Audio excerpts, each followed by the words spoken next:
اندر آ جائیں.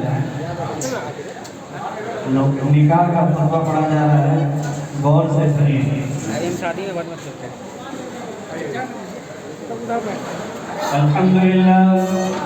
الحمد لله نحمده ونستعينه ونستغفره ونؤمن به ونتوكل عليه ونعوذ بالله من شرور أنفسنا ومن سيئات أعمالنا من يهده الله فلا مضل له ومن يضلله فلا هادي له ونشهد أن لا إله إلا الله وحده لا شريك له. أما بعد فأعوذ بالله من الشيطان الرجيم. بسم الله الرحمن الرحيم. يا أيها الناس اتقوا ربكم الذي خلقكم من نفس واحدة وخلق منها زوجها وبث منهما رجالا كثيرا ونساء واتقوا الله الذي تساءلون به والأرحام إن الله كان عليكم رقيبا. وقال في موضع آخر يا أيها الذين آمنوا اتقوا الله حق تقاته ولا تموتن إلا وأنتم مسلمون. يا أيها الذين آمنوا اتقوا الله وقولوا قولا سديدا يصلح لكم أعمالكم ويغفر لكم ذنوبكم ومن يطع الله ورسوله فقد فاز فوزا عظيما. وقال النبي صلى الله عليه وسلم يا معشر الشباب من استطاع منكم الباء فليتزوج ومن لم يستطع فعليه بالصوم فإنه له وجاء. وقال في موضع آخر النكاح من سنتي وقال فمن رغب عن سنتي فليس مني. بارك الله لنا ولكم في القرآن العظيم ونفعنا وإياكم بالآيات والذكر الحكيم. الحمدللہ ابھی ہم سب نے خطبہ نکاح سنا. آپ سب کو معلوم ہے کہ نکاح عبادت ہے. نکاح کیا ہے؟ نکاح عبادت ہے اور عبادت کو سنت کے طریقے کے مطابق کریں گے تب وہ عبادت رہے گا. اگر سنت کے خلاف ہے تو وہ عبادت نہیں, رسم بن جائے گا. نکاح جو عبادت ہے اب وہ تجارت بننے جا رہا ہے. نکاح تجارت کرنے کے لیے جا رہا ہے. اللہ تبارک تعالیٰ نے مذہب اسلام کے اندر سب سے آسان چیز نکاح کو بنایا ہے, لیکن آج ہمارے سماج نے سب سے مشکل نکاح کو بنا دیا ہے. مذہب اسلام نے سب سے بھاری مشکل گناہ زنا کو بنایا ہے, لیکن ہمارے سماج نے سب سے آسان زنا کو بنا دیا ہے. اس وجہ سے کہ نکاح جب بھی مشکل ہوگا تو زناکاری آسان ہو جائے گی. زناکاری سے بچنا بہت مشکل ہو جائے گا. اس لیے آپ سب امت رسول ہیں, نبی آخر الزمان جناب محمد رسول اللہ صلی اللہ علیہ وسلم کے نام لیوا ہیں, جن کے نام پر ہمیشہ مر مٹنے کے لیے تیار رہتے ہیں. اگرچہ نماز میں کمی ہو, روزہ میں کمی ہو, زکوٰۃ میں کمی ہو, لیکن رسول اللہ کی جب گستاخی کی بات آتی ہے تو ایک مسلمان اپنی جان کا نذرانہ بھی پیش کرنا آسان سمجھتا ہے, کیونکہ اس وقت تک کوئی مسلمان کامل مسلمان نہیں ہو سکتا ہے جب تک اللہ اور رسول اللہ کی محبت سب سے زیادہ اس کے دل میں نہ سما جائے. تو اگر ہم حقیقت میں محمد عربی صلی اللہ علیہ وسلم سے محبت کرتے ہیں تو اے مسلمان بھائیوں, کل قیامت کے دن ہمیں نبی کو بھی منہ دکھانا ہے اور اللہ کے سامنے بھی کھڑا ہونا ہے.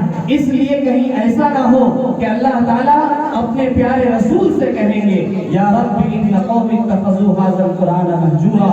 نبی کہیں گے اے اللہ یہی میری امتی ہے جنہوں نے قرآن کو چھوڑ دیا تھا. جب سے ہم قرآن کو چھوڑا ہے تب سے رسم و رواج کو ہم نے اپنا گلا لگا لیا ہے, اور جب سے رسم و رواج ہمارے سامنے آیا ہے تب سے ہم لوگ کیا ہوئے, دین سے بہت دور چلے جا رہے ہیں. آج ترقی کو, کبر کو, مسجد سے دوری کو, مکان بنانے کو اور کمائی کر کر کے عالی شان ترقی کرنے کو ہمارا مسلمان سب سے بڑا ہنر سمجھتا ہے. لیکن یاد رکھیے پیارے نبی جناب محمد رسول اللہ صلی اللہ علیہ وسلم سے یہ کہا گیا تھا یا رسول اللہ اگر آپ کہیں گے تو احد پہاڑ کو آپ کے لیے سونا کا بنا دیا جائے گا، لیکن نبی نے کہا تھا نہیں، ایک دن بھوکا رہوں گا تو اللہ تبارک تعالیٰ کے لیے صبر کروں گا، اور ایک دن کھاؤں گا تو اللہ کا شکریہ ادا کروں گا۔ سب سے بہترین مسلمان وہ ہے کہ کھائے تو اللہ کا شکریہ ادا کرے، پیے تو اللہ کا شکریہ ادا کرے، سونے کے لیے جائے تو اللہ کا شکریہ ادا کرے۔ کس بات پر؟ اس بات پر کہ اللہ نے ہماری اولاد کو سلامت رکھا ہے، ہمارے گھر کو سلامت رکھا ہے، ہمارے زمین کو سلامت رکھا ہے، ہماری صحت کو سلامت رکھا ہے، ہماری آنکھ کو سلامت رکھا ہے، ہوا کی آکسیجن ہمارے لیے مہیا ہے، پانی ہم پیتے ہیں اور کھانا ہم کھاتے ہیں۔ یہ بہت ساری نعمتیں ہیں جس کو ہم بھول نہیں سکتے ہیں۔ جب ایسی ایسی نعمتیں جس نعمت کے بغیر انسان ایک پل بھی زندہ نہیں رہ سکتا، جب اللہ نے اتنی ساری نعمتیں دی ہے تو ہم سب پر لازم اور ضروری ہے کہ ہر سانس کے بدلے اللہ کا ہم شکریہ ادا کریں۔ اللہ بہت بڑا ہے اور زمین آسمان کا مالک اللہ ہے۔ آخری بات یہ ہے کہ زمین کا وارث اللہ تعالیٰ ہے۔ یہ زمین آسمان کا وارث کون ہے؟ اللہ تعالیٰ ہے۔ اللہ نے آدم علیہ السلام کو دیا، اس کے ذریعے سے سارے انسانوں کو دیا، اس کے بعد پردادا کو دیا، پھر دادا کو دیا، پھر باپ کو دیا، پھر بیٹا کو دیا، پھر پوتا کو دیا۔ یہ سلسلہ وار زمین کا کوئی ایک مالک نہیں ہو سکتا ہے۔ جس زمین کے ایک 42 گلی کے لیے، ایک دیوار کے لیے ہم لوگ خون خرابہ کر رہے ہیں۔ حجۃ الوداع میں آپ نے کہا تھا کہ میں تم لوگوں کے سامنے دین پہنچا چکا ہوں، دین مکمل ہو چکا ہے، اب آپس میں تم لوگ خون خرابہ نہیں کرنا۔ لیکن ایک 42 کے لیے ہمارے مسلمان بھائی لڑتے ہیں، اور ایسے لڑتے ہیں کہ زندگی بھر بھائی بھائی سے بات نہیں کرتا، زندگی بھر اپنے رشتہ کو کاٹ دیتا ہے۔ اللہ کے نبی جناب محمد رسول اللہ صلی اللہ علیہ وسلم نے فرمایا کہ رشتہ توڑنے والا جنت میں داخل نہیں ہوگا۔ یہ جو ہم نکاح کیے ہیں نا، یہ رشتہ جوڑنے کے لیے کیے ہیں، خاندانوں کو ملانے کے لیے کیے ہیں، رشتہ کو پہچاننے کے لیے کیے ہیں۔ اگر کل ہو کر کے وہ جا کے بیوی کو مارنا شروع کرے، پرسوں ہو کر بیوی کو چھوڑ کر ان کے باپ کو مارنا شروع کرے، اپنے ساس کو گالی دینا شروع کر دے، یہ رشتہ توڑ دے، تو یہی رشتہ کے توڑنے والا آدمی جہنمی ہے، وہ جنتی نہیں ہو سکتا ہے۔ جس خوشی سے ہم نے نکاح کیا ہے، ہم تو یہ چاہتے ہیں کہ آخری سانس تک اس خوشی کو آپ قائم رکھیں گے۔ کبھی ایسی نوبت نہیں آنی چاہیے کہ ہمارے پڑوسی بھی ہماری شکایت کرے، چاہے وہ بیٹی ہو چاہے وہ بیٹا ہو۔ جب رشتہ جوڑے ہیں تو اس کو نبھانا ہے اور آخری سانس تک نبھانا ہے، احترام سے نبھانا ہے، قدردانی کے ساتھ نبھانا ہے۔ ایسا نہیں کہ ڈانٹ کر اور لاٹھی لے کر کے جانور کی طرح ہانک کر کوئی رشتہ نہیں چلا سکتا ہے۔ اگر بیوی کو کوئی غلام سمجھتا ہے، میں سویا رہوں اور میرے لیے پانی آ جائے، میں جیسا چاہوں ویسا کرے، چاہے رات ہو چاہے دن ہو، چاہے وہ حمل کی حالت میں چاہے وہ بخار کی حالت میں ہو، بیوی کو اگر کوئی غلام سمجھتا ہے تو اسلام اس کو سب سے بیکار انسان سمجھتا ہے، کیونکہ سب سے بہترین انسان وہ ہے جو بیوی کے حق میں سب سے بہترین انسان ہے، سب سے حسن سلوک کرنے والا انسان ہے۔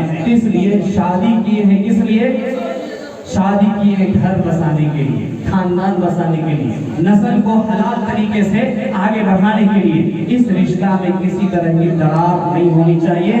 ہر آدمی سے میری یہی نصیحت ہے کہ ہماری زندگی بہت مختصر ہے اور یہ کب ختم ہو جائے گی؟ ابھی آپ دیکھ رہے ہیں موت کا بہت لمبا سلسلہ قائم ہے، کب کون مر جائے گا، کب کیا ہو جائے گا، کسی کو نہیں پتا ہے۔ اس لیے میرے بھائیو آخرت کی تیاری کیجئے۔ آخرت میں ہمارے لیے جو عالی شان مکان اللہ تعالیٰ جنت میں بنا کے رکھے ہیں، وہی ہماری آخری منزل ہے، وہی باقی رہنے والی منزل ہے۔ دنیا کی جو بڑے بڑے منزلیں بنانے کے خواہش مند ہیں، کوئی تاج محل بنا رہا ہے، کوئی اور محل بنا رہا ہے، یاد رکھیے اس محل کو بنائیے، لیکن اس سے بہترین محل آخرت کا محل بنائیے، کیونکہ وہاں ہمیشہ رہنا ہے اور دنیا میں چند دن رہنا ہے۔ یہ دنیا ختم ہونے والی ہے، آخرت ہمیشہ باقی رہنے والی ہے۔ اللہ تعالیٰ ہم سب کو کہنے سننے سے زیادہ عمل کرنے کی توفیق نصیب فرمائے، اور علینا